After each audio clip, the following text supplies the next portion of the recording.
दिल्ली में कांग्रेस की सीसी की मीटिंग खत्म हो गई है। मीटिंग सोनिया गांधी की रिहाइशगाह पर चल रही थी। अजीम इत्तेहाद पर कांग्रेस लीडर मल्लिकार्जुन खड़गे ने कहा कि राहुल गांधी खुद लीडरों से बात कर रहे हैं और हमारी कोशिश बेहतर इत्तेहाद है। वहीं उन्होंने पीएम मोदी को सख्त तनकीद का निशाना बनाया। जिम्मेदार नहीं है, कांग्रेस जितना ईल्ड होना चाहिए उतना हो रही है। अभी भी हमारी कोशिश चल रही है।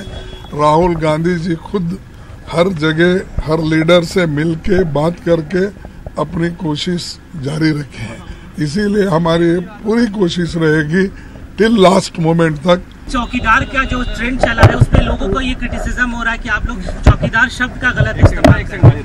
नहीं, ये उनका कहना है, लेकिन लोगों को तो मालूम है ना, ये तो यहाँ नहीं है, ये तो अब 6-8 महीने से चल रहा है।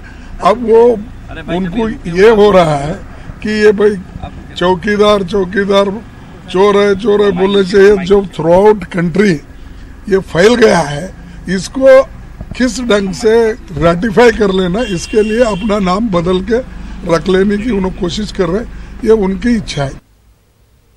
पंजाब नेशनल बैंक घोटाले के मुलजिम नीरव मोदी के खिलाफ गिरफ्तारी वारंट जारी हो गया है। लंदन की एक अदालत ने नीरव मोदी के खिलाफ गिरफ्तारी वारंट जारी किया है। आपको बता दें कि 2018 में पीएनबी घोटाला सामने आया था।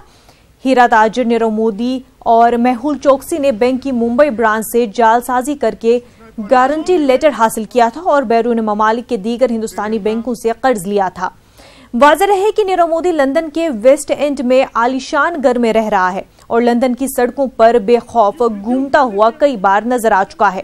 कल न्यूज़ 18 के नुमाइंदे ने भी लंदन की सड़कों पर नीरव मोदी को घेर लिया और उस दौरान न्यूज़ 18 ने नीरव मोदी से एक के बाद एक सवाल पूछे, लेकिन किसी भी सवाल का जवाब देने से नीरव मोदी ने इनकार कर दिया।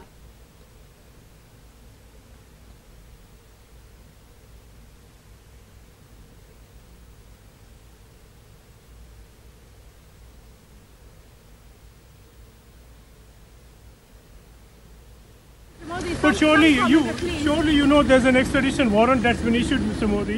Mr. Modi, are you planning to contest the extradition proceedings, Mr. Modi? Just a very quick comment on that.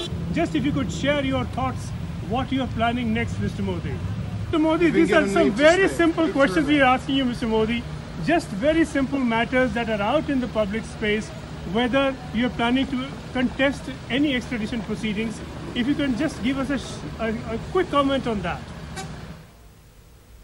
Anil Ambani ने अपने भाई मुकेश अंबानी और भाभी नीता अंबानी का तहे दिल से शुक्रिया अदा किया है। उन्होंने कहा कि मुश्किल वक्त में मेरे भाई मुकेश अंबानी और नीता अंबानी मेरे साथ खड़े हैं। वाज़ेह है कि सुप्रीम कोर्ट ने अनिल अंबानी को हुक्म दिया था कि एरिक्सन कंपनी को रकम अदा कर दी जाए, बसूरत दीगर अनिल अंबानी को जेल हो सकती है और रकम की अदायगी की मोहलत खत्म होती जा रही थी।